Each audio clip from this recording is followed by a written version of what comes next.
Shastha'S view.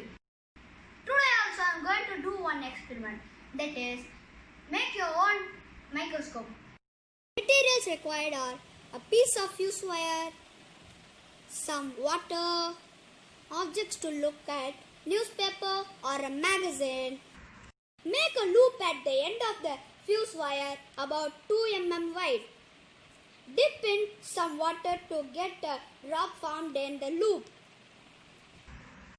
Hold it close to your eye and look closely at an object such as magazine. Make sure you have the drop as close to your eye as possible.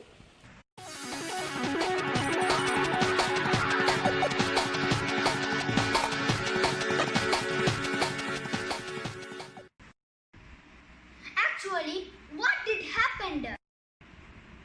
Early microscopes are used in tiny glass globes filled with water to magnify objects.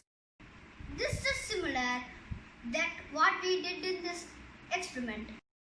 This water droplet forms shape of convex lens which reflect the light and converges it at the point where you see the image clearly. It was later that the method of grinding glasses to make perfect lenses. The modern microscope have many lenses in them and allow us to see the extremely small particles. Even you can try this experiment. Stay safe, stay home. Thank you.